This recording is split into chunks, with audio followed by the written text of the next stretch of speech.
Hi guys, welcome back to our channel. இன்னைக்கு நம்ம இந்த ட்ராமாவோட 12th பாடம் தான் பார்க்க போகிறோம். சரி வாங்க இப்போ நம்ம வீடியோக்குள்ளே போயிடலாம். லாஸ்ட் எபிசோடில் பார்த்தீங்கன்னா ஜாங் வந்துட்டு ஹீரோயினுக்கு தெரியாமல் லூஷியை மிரட்டி அவருடைய நகையை திருடலான்னு சொல்லி வரும்போது கரெக்டாக பார்த்தா ஹீரோயின் அந்த இடத்துக்கு வந்து மாஸ் என்ட்ரி கொடுத்துருப்பா.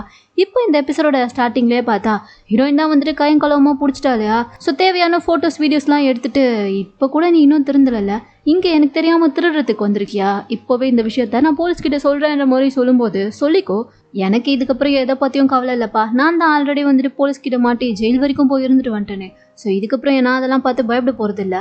ஆனால் நீ இப்போ போலீஸை கூப்பிட்டீங்கன்னா பாவம் கூட சேர்ந்து உன் ஃப்ரெண்டும் தான் மாட்டிப்பான்ற மாதிரி லூஷியையும் சேர்த்து மாட்டி விட பார்க்குறான். ஏன்னா அவன் உனக்கு தெரியாமல் என்னெல்லாம் பண்ணியிருக்கா தெரியுமான்ற மாதிரி இவன் சொல்லும்போது லூஷி பார்த்தா இவனை பார்த்து ஒரு மாதிரியா சிரிக்கிறா.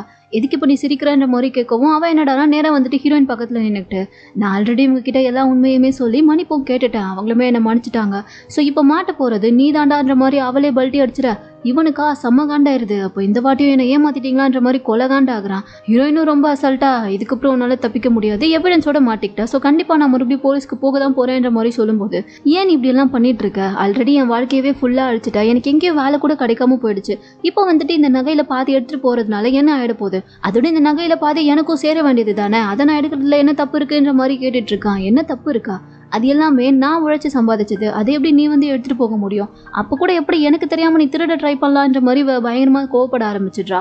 ஆனா இவன் இருக்க காண்டுக்கு என்ன பண்ணுறதுன்னு தெரியாம ஹீரோயினை பயங்கரமா திட்டிட்டு இருக்கான். அப்பதான் லூஷி என்ன பண்றா, மேடம் இவன் கிட்டலாம் நீங்க ஏன் பேசிட்டே இருக்கீங்க, சீக்கிரமா போலீஸ்க்கு கால் பண்ணுங்க, அவங்களே வந்து இவனை கூட்டிட்டு போட்டோம், அப்பதான் இவன் திருந்துவான்ற மாதிரி சொல்லிட்டா. சரின்னு சொல்லிட்டு ஹீரோயினும் கால் பண்ண போகும்போது இவன் உடனே வந்துட்டு கத்தி எடுத்துட்டு மிரட்ட ஆரம்பிச்சிடுறான். போனை கீழே வை, ஃபோனை யாருக்கும் பண்ணக்கூடாதுன்ற மாதிரி மிரட்டிட்டு இருக்கான். ஹீரோயினுக்கு என்ன பண்ணுறதுனே தெரியல. ஏன்னா அவளுக்கு ஏதாச்சும் ஆச்சுன்னா கூட பரவாயில்ல, பட் லூஷிக்கு எதுவும் ஆகக்கூடாதுல்ல, ஸோ அதனால் அவள் வந்துட்டு ஃபோன் பண்ணலை. இதுக்கப்புறம் நீங்கள் போலீஸ்க்குலாம் ஃபோன் பண்ணிங்கன்னா அப்புறம் நான் உங்களை என்ன பண்ணுவேனே தெரியாது, ஒழுங்காக இனிமேல் உங்களுடைய வேலையை மட்டும் பார்க்குற வழியை பாருங்கன்ற மாதிரி ஜஸ்ட் மிரட்டி மட்டும் விட்டுட்டு இவன் பாட்டுக்கு அங்கேருந்து கிளம்பி போயிடுறான். ஆனால் அவன் வெளியே போன கொஞ்ச நேரத்துலேயே பார்த்தா ஒரு பயங்கரமான சவுண்டு. அதை கேட்டதுமே ஹீரோயின் லூஷி 2 பேரும் ஓடி வந்து வெளியே பார்த்தா அந்த பக்கமாக வந்து ஒரு கார் வந்துட்டு இவன் மேலே இடிச்சிட்டு போயிடுச்சு போல. ஸோ இவனுக்கு பயங்கரமாக அடிபட்டு ரத்தம் வந்துட்டு இருக்கு. என்ன பண்ணுறதுன்னு தெரியாமல் ஹீரோயினும் லூஷி தான் கூட்டிட்டு வந்து ஹாஸ்பிட்டலில் சேர்க்குறாங்க. அங்கே சேர்த்து ட்ரீட்மெண்ட்லாம் போகும்போது டாக்டர் சொல்லிட்டாரு இவனுக்கு தலையில் பயங்கரமாக அடிப்பட்டதுனால இவன் வந்து கோமா ஸ்டேஜுக்கு போயிட்டான். அதனால கொஞ்ச நாள் ட்ரீட்மெண்ட் கொடுத்ததுக்கு அப்புறம் தான் என்ன கண்டிஷன்ன்றதை தெளிவாக சொல்ல முடியுன்ற மாதிரி சொல்ல, ஓகே டாக்டர் நீங்கள் ட்ரீட்மெண்ட்டை ஸ்டார்ட் பண்ணுங்க, நான் எல்லாத்தையுமே பார்த்துக்கிறேன்ற மாதிரி ஹீரோயின் சொல்லிடுறா. அதே தான் இப்போ லூஷிக்கிட்டையும் சொல்லிட்டு இருக்கா, சீக்கிரமாக வந்துட்டு அவனை அட்மிட் பண்ணுறதுக்கான ப்ரொசீஜர் எல்லாம் நீ பார்த்துரு, அதோட அவனை பார்த்துக்கிறதுக்காக ஒரு கேர்டேக்கரையும் கூட அரேஞ்ச் பண்ணி கொடுத்துருன்ற மாதிரி சொல்லும்போது லூஷி என்ன கேட்குறா, அவன் உங்களுக்கு இவ்வளோ தூரம் பண்ணியிருக்கான், அப்புறமும் ஏன் மேடம் நம்ம இதெல்லாம் பண்ணணும், தேவையில்லாத தானேன்ற மாதிரி கேட்கும்போது அப்படி கிடையாது, அவனுக்குன்னு வந்துட்டு இந்த இடத்துல யாருமே இல்லை, அவனுடைய அப்பா அம்மாவும் வந்துட்டு அவனுடைய சொந்த ஊரில் இருக்காங்க, பாவம் அவங்களும் வந்துட்டு வயசானவங்க, ஸோ கண்டிப்பாக அவங்களால வந்துட்டு இப்போ இவனை பார்த்துக்க முடியாது, இவன் இப்படியெல்லாம் பண்ணது தெரிஞ்சாலும் அவங்களால தாங்கிக்க முடியாது, அதனால நான் தானே இப்போ பார்த்தாகணும், வேறு வழி இல்லைல்ல, ஸோ இதில் ஒன்றும் தப்பு கிடையாது, அதனால இதெல்லாமே பண்ணிடுன்ற மாதிரி சொல்லிட்டே இருந்தவ. அப்போ தான் இவளுக்கு ஞாபகம் வருது, கொஞ்ச நேரத்துக்கு முன்னாடி ஜங் சொல்லியிருப்பான்ல உன் ஃப்ரெண்டு உனக்கு தெரியாமல் என்னெல்லாம் பண்ணியிருக்கா தெரியுமான்னு சொல்லிட்டு. ஸோ அதை கேட்குறா, அங்கே வீட்டில் ஜங் ஏதோ உன்னை பற்றி சொல்ல வந்தானே அது என்னதுன்ற மாதிரி கேட்கும்போது இவ கொஞ்சம் முழிக்க ஆரம்பிச்சிட்டா. ஏன்னு சொல்லி பார்த்தா இந்த மாதிரி இவ வந்துட்டு ஹீரோயின்கே தெரியாமல் அவளுடைய கிளைண்ட்ஸ் கிட்டலாம் காசு வாங்கிட்டு இருக்கால, அந்த உண்மையெல்லாம் இன்னும் ஹீரோயின் கிட்ட சொல்லவே இல்லை போல. அதுக்காக இப்போ என்ன சொல்கிறானா, இல்லை மேடம் அந்த சாவியை மட்டும் நான் உங்ககிட்ட இருந்து அவங்ககிட்ட எடுத்துகிட்டு வந்து கொடுக்கலனா அவன் உங்களை கொலை பண்ணிடுவேன்னு சொல்லி என்னை மிரட்டினா, எனக்கு இருக்கிறதே நீங்கள் ஒரே ஒரு ஃப்ரெண்டு தானே, ஸோ உங்களுக்கு எதுவும் ஆகிடக்கூடாது, அவன் மறுபடியும் உங்களை எதுவும் பண்ணிடக்கூடாதுன்ற பயத்தில் தான் நான் அவன் சொன்னதுக்கு ஒத்துக்கிட்டேன், மற்றபடி வேறு எதுவும் கிடையாது. ஆனால் அதுக்காக அவன் கேட்ட உடனே அந்த சாவியையும் எடுத்துகிட்டு போய் என்னால் கொடுத்துட்டு உங்களுக்கு துரோகம் பண்ண முடியாதுல்ல, அதனால தான் நான் அந்த விஷயத்த உங்ககிட்ட சொல்லிட்டேன்ற மாதிரி சொல்லிட்டு இப்படி சமாளிச்சிருவோம். ஹீரோயின் என்ன நினச்சிக்கிறா, அப்பாவும் நமக்காக தான் வந்துட்டு இவ இந்த அளவுக்கு ரிஸ்க் எடுத்திருக்கான்னு சொல்லிட்டு இவளை வந்துட்டு இப்போவும் நம்பிட்டு தான் இருக்கா. ஆனால் இவ பண்ணிட்டு இருக்க கோல்மால்லாம் ஹீரோயினுக்கு இன்னும் தெரியல. இப்போ அப்படியே அங்கே கட் பண்ணா அடுத்த நாள் ஆஃபீஸில் தான் காமிக்கிறாங்க. ஆக்சுவலாக வந்துட்டு ஹீரோயினுக்கு ஏதோ ஒரு மீட்டிங் இருக்குது போல், ஒரு ஃபேமஸான அமெரிக்கன் டேரக்டரை வந்து இவ மீட் பண்ணி ஏதோ ஒரு ஸ்கிரிப்டை வந்து சொல்ல போகிறா போல், அதுக்காக வந்துட்டு அவர் கூட மீட்டிங் அரேஞ்ச் பண்ணியிருக்காங்க. ஸோ அங்கே இவ கூட வந்துட்டு லூஷியுமே போக போகிறா போல். அந்த விஷயத்தை பற்றி இந்த மாதிரி ஷெட்யூல்லாம் ஃபிக்ஸ் பண்ணியாச்சு, இந்த டைமில் ஃப்ளைட்லாம் இருக்குன்ற மாதிரி லூஷி எல்லா விஷயத்தையுமே ஹீரோயின் கிட்ட சொல்லிட்டு இருக்கா. பக்கத்தில் தான் வாங்கினு இதை கேட்டுட்டு இருந்திருப்பான். அவனுக்கு வந்துட்டு அந்த டேரக்டர்னா ரொம்ப பிடிக்குமா, எனக்கு இந்த டேரக்டர் ரொம்ப பிடிக்கும், அப்போ உண்மையாகவே அப்புறம் நான் பார்க்க போகிறேன்னான்ற மாதிரி கேட்டுட்டு இருக்கான். இல்லை அப்படிலாம் இல்லை, அவருக்கு நம்ம கதை பிடிச்சி போய் அவர் ஓகே சொல்லி ஒத்துக்கிட்டா மட்டும்தான் ஷூட்டிங் அப்போ வேணா நீ அவளை பார்க்கலான்ற மாதிரி லூஷி சொல்லிட்டு இருக்கா. ப்ளீஸ்ங்க அவங்க கூட இப்போ மீட்டிங்க்கு நானும் வரட்டுமான்ற மாதிரி ரொம்ப பாவமாக வச்சுட்டு கேட்க ஹீரோயின் என்ன பண்ணிடுறா, சரி ஓகே அப்போ இவனுக்கும் சேர்த்து ஒரு ஃப்ளைட் டிக்கெட் போடுன்ற மாதிரி சொல்லிடுறா. ஏன் மேடம்ன்ற மாதிரி லூஷி கேட்க, வரட்டும் அவன் தான் அவரை பார்க்கணுன்னு ஆசைப்படுறான்ல, ஸோ ஒன்றும் பிரச்சனை கிடையாதுன்ற மாதிரி சொல்லும்போது கரெக்ட் கரெக்டு தான், நம்மளே 2 பேர் மட்டும் தனியாக போகிறது எப்படின்னு யோசிச்சேன். இப்போ இவனை வந்தால் நல்லா தானே இருக்கும்ன்ற மாதிரி சொல்ல, இல்லை வேண்டாம், நீ வர வேண்டாம், நீ இங்கே இருந்து ஆஃபீஸை பார்த்துக்கோ, நானும் இவனை மட்டும் போயிட்டு வருன்ற மாதிரி ஹீரோயின் சொல்லிடுறா. அது பார்த்தா லூஷிக்கு ஒரு மாதிரி ஆகிடுது. ஸோ என்ன சொல்கிறா, இந்த ப்ராஜெக்ட் ஆரம்பத்துலேருந்தே ஃபுல்லாக மெயின்டைன் பண்ணிட்டு இருக்கிறது நான் தான். ஸோ அந்த டேரக்டர் வந்துட்டு கொஞ்சம் வித்தியாசமானவர். அவர் கேட்குற கேள்விக்கெலாம் நம்ம கரெக்டாக ஆன்சர் பண்ணலன்னா கண்டிப்பாக ப்ராஜெக்டை வந்துட்டு ஓகே பண்ண மாட்டார். ஸோ நான் வந்தால் தான் அவரை சமாளிக்க கொஞ்சம் ஈஸியாக இருக்குமோன்னு தோணுதுன்ற மாதிரி சொல்ல, அதெல்லாம் ஒன்றும் பிரச்சனை கிடையாது, பார்த்துக்கலாம், இவனுக்கு இது ஃபர்ஸ்ட் டாஸ்க்காகவே இருக்கட்டும், இதில் அவன் ஓகேவா நடந்துக்கிட்டானா அவனை இந்த வேலையில் கண்டினியூ பண்ண வைப்போம், இல்லைனா வேலையை விட்டு அனுப்பிடுவோன்ற மாதிரி சொல்லவும், வேறு வழி இல்லாமல் லூஷி பார்த்தா சரி ஓகேன்ற மாதிரி ஒத்துக்கிறா. இப்போ அடுத்து வந்துட்டு ஹீரோயினும் வேங்கும் மட்டும்தான் அந்த டேரக்டர் மீட் பண்ணுறதுக்காக கிளம்பி போகிறாங்க. 2 பேருமே மீட்டிங்கும் அரேஞ்ச் பண்ணிட்டாங்க. ஒரு ஹோட்டலுக்கு தான் வர சொல்லியிருப்பாங்க போல். அங்கே வந்ததுமே அவர் சாப்பிட்றதுக்காக இவங்க பார்த்தா நிறைய ஃபுட்டெல்லாம் ஆர்டர் பண்ணியிருக்காங்க. அதுக்கான மெனுலாம் அவன் கொடுத்துட்டு இருக்கும்போது அந்த டேரக்டர் என்னடானா அதில் இருக்க எல்லாத்தையுமே பார்த்துட்டு, சாரி எனக்கு இது எதுவுமே பிடிக்காது, ஸோ நான் கிளம்புறேன்ற மாதிரி சொல்லிட்டு அவர் பாட்டுக்கு கிளம்ப ஆரம்பிச்சிடுறாரு. ஹீரோயினுக்கு வந்துட்டு என்ன பண்ணுறதுனே தெரியல. உடனே அவன் என்ன சொல்கிறா, சார் உங்களுக்காகவே நாங்கள் வந்துட்டு வெஜ்ஜு இவங்களை ஸ்பெஷலாக செய்ய சொல்லியிருக்கோம், ஸோ நீங்கள் டேஸ்ட் பண்ணி பார்க்காம போனால் எப்படின்ற மாதிரி கேட்டுட்ருக்கா. என்ன சொல்கிறீங்க, வெஜ்ஜான்ற மாதிரி கேட்க, ஆமாம் சார் உங்களுக்கு தான் நான்வெஜ் பிடிக்காதுல்ல, ஸோ எல்லாமே வந்துட்டு நாங்கள் வெஜ்ஜில் தான் ப்ரிப்பேர் பண்ண சொல்லியிருக்கோம், அதனால் நீங்கள் தாராளமாக சாப்பிட்லான்ற மாதிரி சொல்ல, அதை கேட்டதுக்கப்புறம் தான் இவருக்கு பார்த்தா கொஞ்சம் ஹாப்பியாகவே ஆகுது. சரி ஓகே, ஒரு 10 மினிட்ஸ் பிரேக் எடுத்துகிட்டு அதுக்கப்புறமா நம்ம சாப்பிட்டுட்டே மீட்டிங்கை பற்றி பேசிக்கலான்ற மாதிரி சொல்லி ஓகே பண்ணி ஒத்துக்கிறாரு. இப்போ அவர் அங்கேருந்து போனதுக்கப்புறமா ஹீரோயின் வந்துட்டு அப்படியே இவனை திரும்பி ஒரு மாதிரியை பார்த்து முறைச்சிட்டே இருக்கா. இவனுக்கு ஒன்றுமே புரியல. இப்போ நான் என்ன பண்ணிட்டேன், மெனு கார்டு தானே கொடுத்தேன், அதுக்கே ஏன் மேடம் அவர் அப்படி கோச்சிட்டு போனாருன்ற மாதிரி கேட்கும்போது, ஏன்னா நீ கொடுத்த மெனுவில் இருக்கிறது எல்லாமே நான்வெஜ் டிஷ், அவர் சுத்தமாக நான்வெஜ்ஜே சாப்பிட மாட்டார், அவருக்கு அது பிடிக்கவும் பிடிக்காது, அதனால தான் அவர் நீ கொடுத்த மெனுவை பார்த்ததுமே நம்ம கூட பேசக்கூட விருப்பம் இல்லாமல் கிளம்பி போக பார்த்தாரு. பட் நான் எப்படி அதை கொஞ்சம் கெஸ் பண்ணி புரிஞ்சுக்கிட்டதுனால தான் இப்போ வந்துட்டு அவர் இப்படி பேசி சமாளிச்சிருக்கேன். ஆனால் நமக்கு இப்போ டைம் இல்லை, சீக்கிரமாக போயிட்டு இங்கே இருக்க ஷெஃப் கிட்ட சொல்லி வெஜ்ஜில் நிறைய டிஷ்ஷை சமைச்சு கொடுக்க சொல்லுன்ற மாதிரி சொல்லுவோம். இவனுக்கா ஒரு மாதிரி ஆச்சரியமாக இருக்குது, எப்படி நீங்கள் அதை கண்டுபிடிச்சிங்கன்ற மாதிரி கேட்குறான். ஏன்னா அவர் வந்ததுமே பார்த்தா ஒரு விட்டமின் சாக்லேட்டை சாப்பிட்ருப்பாரு. அந்த விட்டமின் சாக்லேட்டை வந்துட்டு பொதுவாக நான்வெஜ் அதிகமாக சாப்பிடாதவங்க யூஸ் பண்ணுறது போல். ஸோ அதை பார்த்து தான் ஹீரோயின் வந்துட்டு இந்த விஷயத்தையே கெஸ் பண்ணியிருப்பா. அதனால இப்போ அதை சொல்லவும், பயங்கர பிரில்லியண்டா இருக்கீங்களே, எப்படி மேடம் ஒரு சின்ன சின்ன விஷயத்த கூட நோட் பண்ணியிருக்கீங்கன்ற மாதிரி இவன் பாராட்டிட்டு நின்றுட்டு இருக்கான். ஆமா, இப்போ இது ரொம்ப முக்கியம், இதெல்லாம் நீ முன்னாடியே அவரை பற்றி ஸ்டடி பண்ணி தெரிஞ்சு வச்சிருக்க வேண்டிய விஷயம், ஆனால் இப்போ நல்ல வேலை அதை நான் தெரிஞ்சுக்கிட்டேன், சீக்கிரமா போயிட்டு முதல்ல ஷெஃப் கிட்ட பேசிடான்ற மாதிரி சொல்லவும், ஓகே மேடம்ன்ற மாதிரி சொல்லிட்டு இவங்க இருந்து போயிட்டு இருக்கான். இந்த பக்கம் இப்போ லூஷியை தான் காமிக்கிறாங்க. அவ பார்த்தா ஜங்க வந்து ஹாஸ்பிட்டலில் மீட் பண்ணுறா. அவன் தான் கோமால இருக்கான்ல, ஸோ படுத்த படுக்கையாக இருக்கவும் இவ பார்த்துட்டு இப்போதான் எனக்கு கொஞ்சம் நிம்மதியாக இருக்கு, ஆனால் கடவுளை இப்போ என் பக்கம் இருக்காருன்னு நினைக்கிறேன், எப்படியாச்சும் நீ வந்து என்னையும் உன் கூட சேர்ந்து மாட்ட வச்சிடணும்னு பார்த்தேன், ஆனால் இப்போ பார்த்தல உன்னால் இப்போ பேசக்கூட முடியாத நிலைமையில நீ இப்படி படுத்த படுக்கையாக இருக்க, இதுவும் ஒரு வகையில் எனக்கு நல்லது தான், இதுக்கப்புறம் எனக்கு வந்துட்டு எந்த பிரச்சனையும் கிடையாது, இனிமே உன்னால நீ நினைச்சா கூட என்ன பிளாக்மெயிலும் பண்ண முடியாதுன்ற மாதிரி சொல்லிட்டு இவ பார்த்தா முழு வில்லியாவே மாதிரி பேசிட்டு இருக்கா. இப்போ மறுபடியும் இந்த பக்கம் ஹீரோயினியும் வேங்கியும் தான் காமிக்கிறாங்க. நல்லபடியாக அந்த டேரக்டர் கிட்ட மீட்டிங்லாம் முடிஞ்சிருச்சு போல. ஸோ இப்போ இவங்க 2 பேருக்கும் பசிக்குது. ஹீரோயின் பார்த்துட்டு எனக்கு பயங்கரமாக பசிக்குது, என்ன பண்ணுறதுன்னு தெரியலன்ற மாதிரி கேட்க, அதுக்கு தான் மேடம் நம்மளும் அவர் கூட உள்ளே சாப்பிட்ருக்கலாம்ல, இதில் என்ன இருக்குன்ற மாதிரி இவன் கேட்டுட்டு இருக்கான். அது நல்ல மேனஸாக இருக்காது, அப்புறம் எப்படி நம்மளால வந்துட்டு ஸ்டோரி அவர்கிட்ட ஃப்ரீயாக பேசியிருக்க முடியும், ஸோ அதனால தான் அங்கே சாப்பிட வேணான்னு சொன்னேன், இப்போ நம்ம என்ன பண்ணுறதுன்ற மாதிரி கேட்கவும், சரி வாங்க எனக்கு இங்கே ஒரு நல்ல கடை தெரியும், நானே உங்களை கூட்டிகிட்டு போகிறேன்ற மாதிரி சொல்லிட்டு ஒரு ரோட் சைட் கடைக்கு நார்மலாக கூட்டிகிட்டு வந்து அவளுக்கு வாங்கி கொடுத்துட்டு இருக்கான். இங்கே நல்லா இருக்குமான்ற மாதிரி இவ கேட்குறா. அதெல்லாம் சூப்பராக இருக்கும், ஒன்றும் பிரச்சனை கிடையாதுன்ற மாதிரி சொல்லிட்டு இவன் வாங்கி கொடுக்குவோம். சாப்பிட்டு பார்க்குறா, அவளுக்கு ரொம்ப பிடிச்சி போச்சு, உன்னால தான் எனக்கு இந்த எக்ஸ்பீரியன்ஸ்லாம் கிடச்சிருக்கு, ஸோ ரொம்ப தேங்க்ஸ்ன்ற மாதிரி சொல்லிட்டு இவங்க 2 பேரும் இங்கே நல்லா பேசிட்டு சாப்பிட்டுட்டு இருக்க. இப்போ இங்கே வந்துட்டு லூஷியும் அவளோட ஹஸ்பண்டும் பேசிட்டு இருக்கிறது தான் காமிக்கிறாங்க. லூஷி என்ன சொல்கிறா, எப்பயுமே ஹீரோயின் வந்துட்டு எந்த மீட்டிங்க்கு போனாலும் என்னை மட்டும்தான் கூட கூட்டிகிட்டு போவா, ஆனால் இப்போ என்னடா நான் என்னை விட்டுட்டு இன்னொரு புதுசாக வந்து ஒரு பையனை கூட்டிகிட்டு போயிருக்கா, ஸோ எனக்கு என்னவோ ஒரு வேளை அவளுக்கு என் மேலே டவுட் வந்துருச்சோன்னு பயமாக இருக்குது, உண்மையெல்லாம் கண்டுபிடிச்சிட்டா என்ன ஆகும், நானுக்கு பண்ண மாதிரியே என்னையும் ஏதாச்சும் பழி வாங்க முடிவு பண்ணிடுவாங்களோன்ற மாதிரி இவ கொஞ்சம் பயப்பட ஆரம்பிச்சிட.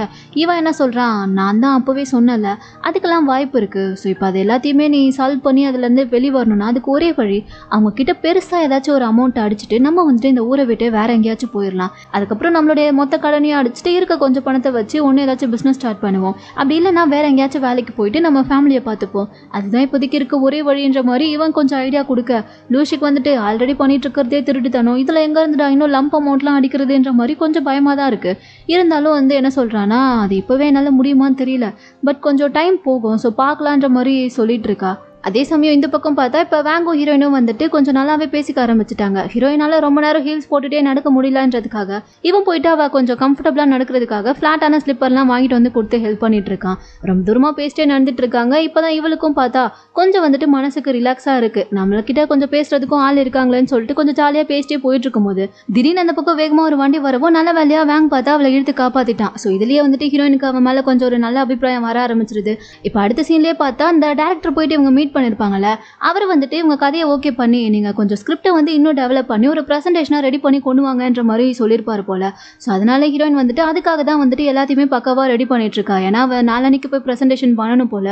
ஸோ இப்போ அந்த வேலையெல்லாம் இவள் நைட்டு ஃபுல்லாக உட்காந்து பார்த்துட்டு இருக்கும்போது லூஷி வந்துட்டு அங்கே அவளுக்காக சாப்பாடுலாம் கொண்டு வரா. நீங்கள் ரொம்ப நேரமாக ஒர்க் பண்ணிட்டு இருக்கீங்க, இந்தாங்க ஃபஸ்ட்டு சாப்பிடுங்கன்ற மாதிரி சொல்லவும், சரி நான் வேலையை ஓரளவுக்கு முடிச்சுட்டேன், நான் போய்ட்டு ஃப்ரெஷ்அப் மட்டும் ஆகிட்டு வரேன்ற மாதிரி சொல்லிட்டு ஹீரோயின் அங்கேருந்து போயிட. இவன் என்ன பண்ணுறா, அந்த ஸ்கிரிப்டை பார்த்துட்டு ஏதோ பண்ணணும்னு சொல்லி மறுபடியும் பிளான் பண்ணிட்டா போல, என்ன பண்ண போறான்றது தெரியல. இப்போ அடுத்த நாள் தான் காமிக்கிறாங்க. ஹீரோயின் வந்து அந்த டேரக்டர் கிட்ட சொன்ன மாதிரி அந்த ஸ்கிரிப்டோட ப்ரெசன்டேஷன் எல்லாம் எடுத்துட்டு வந்து சொல்லலான்றதுக்காக ஸ்டார்ட் பண்ண கொஞ்ச நேரத்திலே பார்த்தா அவர் என்ன நினைச்சாருன்னு தெரியல.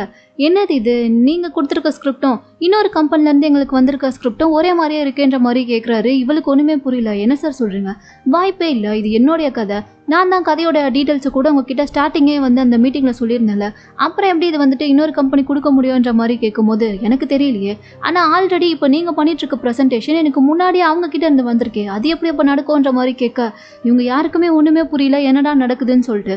ஆனால் இதில் இந்த டேரக்டர் என்ன நினச்சிக்கிறாருன்னா, ஹீரோயின் தான் வந்துட்டு அடுத்த கம்பெனியோட ப்ரெசன்டேஷனை திருடிட்டு வந்திருக்கா போலன்னு சொல்லிட்டு இவர் பாட்டுக்கு இதோட இந்த கான்வர்சேஷனே நம்ம முடிச்சுக்கலான்ற மாதிரி வெளியே போயிட இவங்க எல்லாருக்குமே ஒரு மாதிரி அதிர்ச்சியாக இருக்குது. அதனால் ஹீரோயின் என்ன பண்ணுறா, அந்த டேரக்டரோட அசிஸ்டன்ட் ஸ்டாப் பண்ணி என்ன ஆச்சு, உண்மையாகவே வந்துட்டு வேறு கம்பெனிலேருந்து இதே ப்ரெசன்டேஷனை உங்களுக்கு கொடுத்துருக்காங்களான்ற மாதிரி கேட்கவும், ஆமாம் இதோ வேணா பாருங்கன்ற மாதிரி அந்த ப்ரெசன்டேஷனோட பேப்பரெல்லாம் அந்த பொண்ணு காமிக்கிறா. ஹீரோயின் பார்த்துட்டு இது எப்படி, அது எப்படி என்னுடைய கதையை எனக்கு முன்னாடி இன்னொருத்தவங்க கொடுத்துருப்பாங்கன்ற மாதிரி அவளுக்கு யோசனையாகவே இருக்குது. பட் இதுக்கு நடுவில் வேறு ஏதோ ஒன்று நடந்திருக்கோன்றது அவளுக்கு புரியுது. அதனாலே அடுத்து பார்த்தா அதை வச்சு தான் யோசிச்சுட்டு இருக்கா. அந்த டைமுக்கு அங்கே லூஷி வருவோம். ஹீரோயின் அவகிட்ட என்ன சொல்கிறான்னா, நேற்றுக்கு நைட்டு தான் இந்த கதையை நானே ஃபுல்லாக முடித்தேன். ஸோ அதுக்குள்ளே நம்மளுடைய கதையை வேறு யாரோ எடுத்திருக்காங்கன்னா கண்டிப்பாக இது வந்துட்டு நம்ம ஆஃபீஸில் இருக்க யாரோ ஒருத்தர் தான் அதுக்கு ஹெல்ப் பண்ணியிருக்கணும். ஸோ நம்ம ஆஃபீஸ்க்குள்ளே ஒரு கருப்பாடு இருக்குது, அது யாருன்றதை நம்ம கண்டுபிடிக்கணுன்ற மாதிரி சொல்லும்போது லூஷி என்ன நினச்சிக்கிறா, ஒரு வேலை இவ கண்டுபிடிச்சிட்டு தான் இப்படி நம்ம கிட்ட கேட்குறா போலன்னு சொல்லிட்டு, மேடம் சத்தியமாக அது நான் கிடையாதுன்ற மாதிரி சொல்லிட.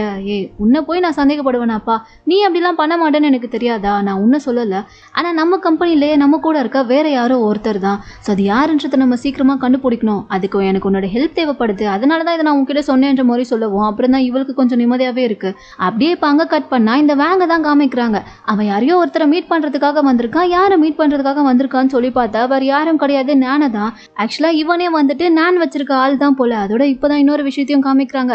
ஹீரோயினோட அந்த ஸ்கிரிப்டை வந்துட்டு எடுத்துகிட்டு போய் வேற ஒரு கம்பெனிக்கு கொடுத்தது வேறு யாருமே கிடையாது, இவன் தான். அதையும் கூட இவன் வந்துட்டு நான் சொல்லி தான் பண்ணியிருக்கான். இப்போ அதுக்கான விஷயம் எல்லாத்தையுமே இங்கே சொல்ல நான் வந்துட்டு பரவாயில்லையே, பக்காவாக நான் சொன்ன மாதிரி எல்லாத்தையுமே பண்ணிட்டேன், நான் கூட உன்னை அவளை போய் அப்ரோச் பண்ணுன்னு சொல்லும்போது எங்கே நீ எதையாச்சும் சொதப்பிடுவியோன்னு நினச்சேன், ஆனால் இப்போ தான் எனக்கு நிம்மதியாக இருக்குன்ற மாதிரி சொல்லிட்டு இவன் பண்ண வேலைக்காக பணத்தை கொடுக்குறா. முதல்ல நீங்கள் இந்த மாதிரி அவங்கள போய் மீட் பண்ணி அவங்கக்கிட்ட நல்ல விதமாக பேசி இப்படி வந்துட்டு பண்ணணும்னு சொல்லும்போது எனக்கு பெருசாக எதுவுமே தோணலை, காசுக்காக நான் பண்ணணும்னு சொல்லிட்டு பண்ண ஆரம்பிச்சிட்டேன். ஆனால் அவங்க கூட பழகின இந்த கொஞ்ச நாளில் தான் அவங்க எவ்வளோ நல்லவங்கன்றதை நான் புரிஞ்சுக்கிட்டேன். ஸோ இதுக்கப்புறமா என்னை வந்துட்டு இந்த மாதிரி எதுவுமே பண்ண சொல்லாதீங்க, அப்படியே நீங்கள் சொன்னாலும் நான் பண்ண மாட்டேன்ற மாதிரி சொல்லும்போது, என்னப்பா திடீர்னு நல்லவனா மாறலான்னு பார்க்குறியா, வாய்ப்பே கிடையாது, உனக்கு நான் இன்னொரு வேலை வச்சுருக்கேன்ற மாதிரி சொல்கிறா. என்னது அதுன்ற மாதிரி கேட்கும்போது, நீ அவள் கூட இருக்கா மாதிரி எனக்கு க்ளோஸான சில ஃபோட்டோஸ்லாம் எடுத்து கொடுக்கணுன்ற மாதிரி சொல்லிவிட இவனுக்கு ஒரு மாதிரி செம்ம காண்டாகுது. என்ன நீங்கள் அதெல்லாம் பண்ண முடியாது, அவங்க ரொம்ப நல்லவங்களா இருக்காங்க, இந்த டைமில் போய் இப்படி ஒரு விஷயம்லாம் வெளியே வந்துச்சுன்னா கண்டிப்பாக அவங்களோட இமேஜே ஃபுல்லாக போயிடும், அதை நான் எக்காரணம் கொண்டு பண்ணவே மாட்டேன்ற மாதிரி சொல்லும்போது, அதெல்லாம் உன்னால் முடியாது, நான் சொல்கிறத இப்போ நீ பண்ணி தான் ஆகணும், உனக்கு வேறு வழியே கிடையாது, அப்படி நீ பண்ணாமல் இருந்தீங்கன்னா இந்த மாதிரி அவளோட ஸ்கிரிப்டை கொண்டு போய் அடுத்த கம்பெனிக்கு கொடுத்தது நீ தான் சொல்லி நான் அவளுக்கு சொல்லிடுவேன், பரவாயில்லையான்ற மாதிரி கேட்டு மறுபடியும் மிரட்ட ஆரம்பிச்சிட்றா. இவனுக்கா ஒரு மாதிரி கடுப்பாகுது. நீங்கள் என்ன வேணாலும் சொல்லிக்கோங்க, நானே கூட போயிட்டு அவங்க கிட்ட உண்மையெல்லாம் சொல்லிட்டு சாரி கேட்டுக்கிறேன், அவங்க அதுக்கு என்ன பனிஷ்மெண்ட் கொடுத்தாலும் பரவாயில்ல, அதை நான் ஃபேஸ் பண்ணிக்கிறேன், இந்த பணம் கூட எனக்கு வேண்டாம், என்னை விட்டுருங்கன்ற மாதிரி சொல்லிட்டு அங்கே இருந்து போகும்போது, நீ இப்போ இதை பண்ணலனாலும் நான் வேற ஏதாச்சும் ஒரு ஆளை வச்சு அதை பண்ண தான் போறேன்ற மாதிரி இவ சொல்லிட்டு இருக்கா. இவனுக்கா என்ன பண்றதுன்னு தெரியல. சரி வேற ஏதாச்சும் ஒரு ஆளை வச்சு இவ வேற எதுவும் பண்ணுறதுக்குள்ள நம்மளே அதை பண்ணிடுவோன்ற மாதிரி சொல்லிட்டு, அவ்வளோதானே ஃபோட்டோஸ் மட்டும் எடுத்து கொடுத்துட்டா போதும்ல, அதோட விட்டுருவீங்களா, எதுவும் பண்ண மாட்டீங்களான்ற மாதிரி கேட்டுட்டு இருக்கான். ஃபோட்டோஸை மட்டும் நீ எடுத்து கொடுத்துரு, அதுக்கப்புறம் உனக்கும் எனக்கும் எந்த சம்மந்தமும் இல்லை, நீ யாரோ நான் யாரோ ஓகே தானேன்ற மாதிரி சொல்லிடுவோம். சரி ஓகேன்ற மாதிரி இவனுமே பார்த்தா ஓகே சொல்லி ஒத்துக்கிறான். கட் பண்ணா இப்போ அடுத்த நாள் காலையில தான் காமிக்கிறாங்க. வேக வேகமாக ஹீரோயின் எங்கேயோ போயிட்டு இருக்கும்போது தெரியாதனமா வேங் மேலே இடிச்சிருவோம். அவள் கையில் வச்சிருந்த காஃபி எல்லாமே அவள் மேலேயே கொட்டிக்குது. ஸோ அதை ஹெல்ப் பண்ணுறதுக்காக இவன் டிஷ்யூலாம் கொடுத்து ஹெல்ப் பண்ணிட்டு இருக்கான். அப்போ தான் ஹீரோயின் கையில் இருந்த ஒரு ஃபைலும் கீழே விழுந்திருக்கும். அதை இவன் எடுத்து கொடுக்கறதுக்காக பார்க்கும்போது அதுக்குள்ளே பார்த்தா இவன் அந்த டேரக்டரை மீட் பண்ணும்போது ஏதோ ஒரு ஸ்கிரிப்ட் எழுதி வச்சிருப்பா இல்லையா. ஸோ அந்த ஸ்கிரிப்ட் பேப்பர் மாதிரி இருக்கு. இவன் அதை பார்த்ததுமே ஒரு மாதிரியா பார்த்துட்டு இருக்கான். ஆனால் ஹீரோயின் வந்துட்டு அதை நோட் பண்ணதுமே அவன் கிட்ட இருந்து அதை வாங்கி வச்சுக்கிறா. பரவாயில்ல வீடு ஒன்றும் பிரச்சனை இல்லை, நான் இப்போ அவசரமாக வெளியே போகணுன்ற மாதிரி சொல்லிட்டு அவங்க இருந்து போயிட இவன் அந்த ஸ்கிரிப்ட் பேப்பரை வச்சு இப்போ இவங்க என்ன பண்ண போறாங்கன்ற மாதிரி ஒரு மாதிரி யோசிச்சுட்டே நின்றுட்டு இருக்கான். அதே சமயம் இப்போ இந்த பக்கம் லூசியை தான் காமிக்கிறாங்க. அவளுக்கு பார்த்தா யாரோ ஒருத்தர் கால் பண்ணி நீ சொன்னபடி இங்கே எதுவுமே நடக்கலையே, ஆனால் நீ எல்லாமே கரெக்டாக போகுன்னு சொல்லிட்டு என்கிட்ட அந்த காசை மட்டும் வாங்கிட்டா, ஒழுங்கு மருதே இப்போ எனக்கு அந்த காசை திருப்பி கொடுன்ற மாதிரி கேட்டு மிரட்டிட்டு இருக்காரு. அது என்ன விஷயம்னா இவன் என்ன பண்ணிருப்பா, ஹீரோயின் வந்துட்டு அந்த பெரிய டேரக்டரை மீட் பண்ணி எப்படியும் கண்டிப்பாக அந்த ப்ராஜெக்டை ஓகே பண்ணி வாங்கிடுவான்னு சொல்லிட்டு இவன் ஏதோ ஒரு ப்ரொடக்ஷன் ஹவுஸோட ஓனரை மீட் பண்ணி இந்த மாதிரி இப்போ எங்கள் பாஸ் வந்துட்டு ஒரு பெரிய அமெரிக்கன் டேரக்டர் கூட சேர்ந்து ஒரு ஸ்கிரிப்ட் ஒன்று பண்ண போகிறாங்க, அந்த ஸ்கிரிப்டை மட்டும் அந்த டேரக்டர் ஓகே பண்ணிட்டாருன்னா பயங்கரமாக அது ஹிட் ஆக வாய்ப்பு இருக்குது. ஸோ அதுக்கான ப்ரொடக்ஷன் ரைட்ஸை வந்து நான் உங்கள் கம்பெனிக்கு வாங்கி கொடுக்குறேன், ஆனால் அதுக்கு வந்துட்டு நீங்கள் எனக்கு கொஞ்சம் பணம் கொடுத்து கவனிக்கணுன்ற மாதிரி கேட்டு வச்சுருந்துருப்பா போல். அதுக்கேற்ற மாதிரி அவரும் பார்த்தா அந்த அக்ரிமெண்ட்லாம் ஓகே ஆகிறதுக்கு முன்னாடியே சரிம்மா நான் உனக்கு பணத்தை கொடுத்துட்றேன், ஆனால் அந்த ரைட்ஸை மட்டும் நீ எப்படியாச்சும் எங்கள் கம்பெனிக்கு வாங்கி கொடுத்துடணுன்ற மாதிரி சொல்லிட்டு இவளை நம்பி பணத்தெல்லாம் முன்னாடியே கொடுத்துருப்பாரு. ஆனால் இப்போ தான் வந்துட்டு அதுக்குள்ளே இந்த வேங்க் பண்ண விஷயத்தினால அந்த டேரக்டர் தான் ஹீரோயின் கூட ஸ்கிரிப்டே பண்ண மாட்டேன்னு சொல்லிட்டு போயிட்டார்ல, அந்த விஷயம் வந்துட்டு இப்போ இவருக்கு தெரிய வந்துருச்சு போல். அதனால தான் இவளுக்கு கால் பண்ணி நீ ஏதோ அவர் ஓகே பண்ணிட்டாருன்னா ப்ரொடக்ஷன் ரைட்ஸ் எங்களுக்கு வாங்கி தரேன்னு சொன்னேன், ஆனால் இப்போ அவர் கதையை பண்ண மாட்டேன்னு சொல்லிட்டு போயிட்டாராமே, எனக்கும் அந்த விஷயம் இப்போ தான் தெரிய வந்தது, ஒழுங்குமுறை தான் என் காசு திருப்பி கொடுன்ற மாதிரி கேட்டுட்டு இருக்காரு. இவ வேற ஆல்ரெடி அந்த காசு எல்லாத்தையுமே புருஷன்கிட்ட கொடுத்து கடன் அடன்னு சொல்லி கொடுத்துட்டு இருப்பா போல. அதனால என்ன பண்றதுன்னு தெரியாம இப்போ புழிச்சிட்டு நின்றுட்டு இருக்கா. எனக்கு கொஞ்சம் மட்டும் டைம் கொடுங்க, நான் வந்துட்டு சீக்கிரமாவே என்னன்னு சொல்லி பார்த்துட்டு உங்களுக்கு ஒரு முடிவை சொல்றேன், அப்படி இல்லைன்னா உங்க பணத்தை ரிட்டர்ன் பண்ணிடுறேன்ற மாதிரி சொல்லிட்டு இருக்கா. ஆனால் அவர் அதெல்லாம் கேட்குற மாதிரி இல்லை, உனக்கு ஒரு வாரம் தான் மேக்ஸிமம் டைம், அதுக்குள்ளே வந்துட்டு நீ என்னன்றதை முடிவு பண்ணிட்டு சொல்லு, ஒன்று அதுக்கான ப்ரொடக்ஷன் ரைட்ஸ் எங்கள் கம்பெனிக்கு வாங்கி கொடு, இல்லைன்னா நான் உனக்கு கொடுத்த காசை திருப்பி கொடுத்துரு, ஏன்னா எனக்கு இங்கே என் கம்பெனிலேருந்து ப்ரெஷர் அதிகமாக வந்துட்டு இருக்குன்ற மாதிரி சொல்லிட்டு காலை கட் பண்ணிடுறேன். இவ என்ன பண்ணுறதுனே தெரியாமல் முடிச்சுட்டு நின்றுட்டு இருக்கா. கட் பண்ணா இப்போ வாங்க தான் காமிக்கிறாங்க. அவனுக்கு வந்துட்டு ஹீரோயின் கிட்ட இருந்து கால் வருது. இவன் பார்த்ததுமே பயங்கர குஷியாயிடுறான். என்ன அதிசயமா இவங்களாம் நமக்கு கால் பண்ணியிருக்காங்களேன்னு சொல்லிட்டு அட்டன் பண்ணி பேசினா அவங்க ஏதோ ஒரு பார்ல ஃபுல்லாக குடிச்சிட்டு மாட்டையாகி போய் கிடக்குறா போல. அதனால தான் அந்த பார்ல இருக்கவங்க இவனுடைய நம்பரை கண்டுபிடிச்சி கால் பண்ணியிருக்காங்க. கொஞ்சம் சீக்கிரமாக வாங்க, நாங்கள் பாரை வேறு க்ளோஸ் பண்ண வேண்டியது இருக்கு, இந்த நம்பரோட ஓனர் வந்துட்டு இங்கேருந்து போகிற மாதிரி தெரியல, வந்து ஹெல்ப் பண்ணுங்கன்ற மாதிரி சொல்லுவோம். வேறு வழி இல்லாமல் இப்போ இவன் தான் அவளை கூப்பிட்றதுக்காக வரான். வந்து பார்த்தா அவள் ஃபுல் மட்டையில இருக்கா, எழுந்துக்கவும் மாட்டேங்கிறா. மேம் கொஞ்சம் எழுந்து வாங்க போகலான்ற மாதிரி கூப்பிடும் போது எல்லாருமே என்னை ஏமாத்துறாங்க, என் கூட இருக்க யாரையுமே என்னால் நம்ப முடியல, எல்லாருமே எனக்கு நம்பிக்கை துரோகம் பண்ணிட்டு இருக்காங்கன்ற மாதிரி இவ புலம்பிட்டு இருக்கா. அது கேட்கும்போது இவனுக்கு ஒரு மாதிரி கில்ட்டியாக ஆரம்பிச்சிருது. பட் இருந்தாலும் எப்படியோ அவளை ஒரு வேலையாக வீட்டுக்கு கூட்டிட்டு வந்துட்டு படுக்க வச்சிடுறான். அப்போ கூட இவ பார்த்தா இன்னும் புலம்பிட்டு தான் இருக்கா. கண்ணை மூடி புலம்பிட்டே இருந்தவ திடீர்னு கண்ணை முடிச்சு இவன் கையை பிடிச்சிக்கிட்டு நீதானே என்னை ஏமாத்திருக்க, கூடவே இருந்து இப்படி ஏமாத்திட்டல, ஏன் இப்படி பண்ணேன்ற மாதிரி கேட்கவும் இவளுக்கு ஒரு மாதிரி பயம் வர ஆரம்பிச்சிருச்சு. ஒரு வேலை கண்டுபிடிச்சிட்டாங்களோன்ற மாதிரி என்ன பண்ணுறதுன்னு தெரியாமல் பார்த்துட்டே இருந்தவன் அப்போ எல்லாருமே என்ன ஏமாத்துறீங்களான்ற மாதிரி மறுபடியும் சாதாரணமாக புலம்ப ஆரம்பிச்சிட்டா. அப்படி புலம்பிட்டே இருந்தவ கொஞ்ச நேரத்தில் அப்படியே நல்லா தூங்கவும் ஆரம்பிச்சிட. இவனுக்கு வந்துட்டு அப்போ தான் ஒரு விஷயமே தோணுது.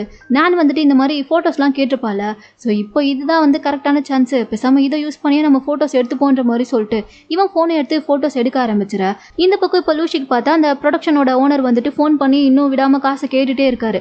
ஆல்ரெடி உனக்கு நான் கொடுத்த டைமில் முடிஞ்சு போச்சு, ஸோ சீக்கிரமாக வந்துட்டு என் பணத்தை எனக்கு கொடு, நீ வந்து அந்த கான்ட்ராக்டில் இருக்க மாதிரி என்னை ஏமாத்தினதுக்கான காம்பன்சேஷன் அமௌண்ட்டை கூட கொடுக்க தேவையில்ல, நான் உனக்கு கொடுத்த பணத்தை மட்டும் கொடுத்துரு, அதுவே போதும், ஏன்னா எங்கள் கம்பெனிக்கும் இப்போ வந்து கொஞ்சம் பணம் தேவைப்படுது, என்னால் இதுக்கப்புறமும் சமாளிக்க முடியாதுன்ற மாதிரி சொல்ல இவளுக்கு என்ன பண்ணுறதுனே தெரியல.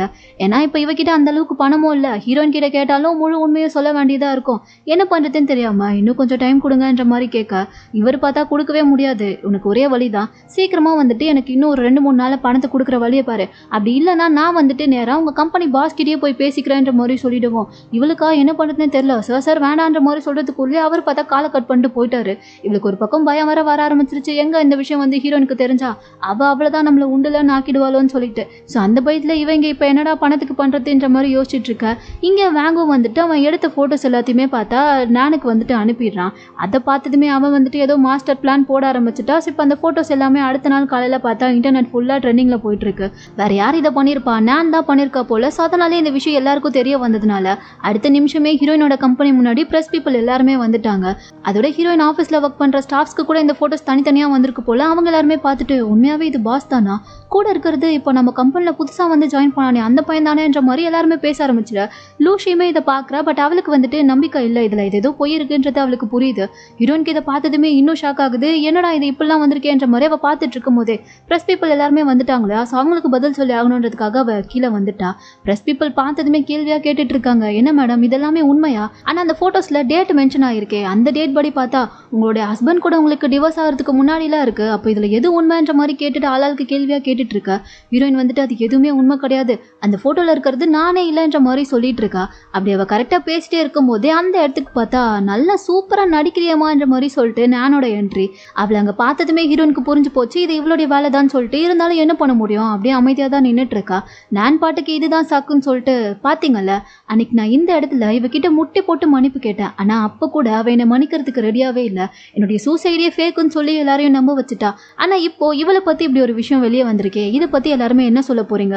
நீங்கள் தான் இதுக்கான நியாயத்தெல்லாம் சொல்லணும், எனக்கான நியாயத்தை கேட்டு வாங்க தான் இப்போ நான் இங்கே வந்திருக்கேன்ற மாதிரி சொல்லிட்டு அவள் பாட்டுக்கு பேசிட்டே இருந்தவ நைஸாக அப்படியே ஹீரோயின் கிட்ட வந்துட்டு, என்ன எப்பயுமே நீ தான் எல்லாரையுமே பக்காவாக பிளான் பண்ணி மோசமாக மாட்டி விடுவியா? இந்த வாட்டி நான் உனக்கு ஆப்ப வச்சேன்ல, இதுலேருந்து நீ தப்பிக்கவே முடியாதுடி. உனக்கு தப்பிக்க ஒரே வழி தான், பேசாமல் நீயும் அன்னைக்கு நான் உன் காலில் விழுந்து மன்னிப்பு கேட்டா மாதிரியே நீயும் இப்போ எல்லாருமே என் காலில் விழுந்து மன்னிப்பு கேடு, வேணா உனக்கு கொஞ்சம் ஹெல்ப் பண்ணி பேச நான் ட்ரை பண்ணுறேன்ற மாதிரி சொல்லிட்டு இருக்க. ஹீரோயின் அதெல்லாம் கேட்குற ஆளா? அவள் அவ்வளோ பேசியும் கூட இது எதுவுமே நான் கிடையாது, அதில் இருக்க ஃபோட்டோஸ் எல்லாமே வந்து மார்ஃபிங் ஃபோட்டோ தான், ஸோ நம்பாதீங்கன்ற மாதிரி சொல்லிட்டு இருக்கா. பட் அதை ப்ரெஸ் பீப்புளும் நம்புறதுக்கு ரெடியாக இல்லை. ஏன்னா நான் என்ன சொல்லிட்டு இருக்கான்னா, இது எல்லாமே வந்துட்டு உண்மையை தான், இந்த ஃபோட்டோஸில் இருக்கிறது தான் உண்மை, வேணா நீங்கள் அதில் மென்ஷன் ஆயிருக்க டேட்டை பாருங்கள். உண்மையை சொல்லணும்னா ஆக்சுவலாக ஜங் வந்துட்டு எங்களுடைய மேரேஜில் இவ்வளோ ஏமாத்தல, ஜங்குக்கு முன்னாடியே இவ தான் வந்துட்டு இந்த பையன் கூட அஃபேரில் இருந்தா. அந்த விஷயம் ஜங்குக்கு தெரிய வந்து அவர் இவகிட்ட சண்டை போட்டதுனால இவ அவளோட இன்ஃப்ளூயன்ஸ் எல்லாம் யூஸ் பண்ணி என்னையும் ஜங்கையும் மாட்ட வச்சுட்டா. ஏன்னா இவகிட்ட இல்லாத பணம் கிடையாது, இவளுடைய ஃபேமஸ் எல்லாமே இந்த விஷயம் வெளியே தெரிய வந்தா போயிடும்ன்றதுக்காக தான் என்னையும் ஜங்கையும் பலிகாடாக்கி நாங்கள் 2 பேர்லாம் அஃபேரில் இருந்ததா இவ ஊர் எல்லாத்தையுமே நம்ப வச்சுட்டா. ஆனால் அது எதுவுமே உண்மை கிடையாது. இப்போ கூட எங்கே இந்த விஷயம் வந்துட்டு எல்லாருக்கும் தெரிய வந்துருமோன்றதுக்காக தான் இவளே வந்துட்டு அவளோட ஹஸ்பண்டை ஆக்சிடென்ட் பண்ணி இப்போ கோமா ஸ்டேஜுக்கு அனுப்பிட்டா. இப்போ கூட அவர் ஹாஸ்பிட்டலில் கோமால தான் இருக்காரு. அதனால தான் எங்களுக்கான நியாயத்தை கேட்கறதுக்கு இங்கே நான் இப்போ வந்திருக்கேன்ற மாதிரி சொல்லிட்டு மொத்த பழியும் பார்த்தா ஹீரோயின் பக்கமாக திருப்பி விட்டுட. எல்லாருமே பார்த்தா இதை நம்ப வேற ஆரம்பிச்சிடுறாங்க. என்ன மேடம் அவங்க சொல்கிறதெல்லாம் உண்மைதானா? அப்போ இது எல்லாமே நீங்கள் தான் பண்ணியிருக்கீங்களா?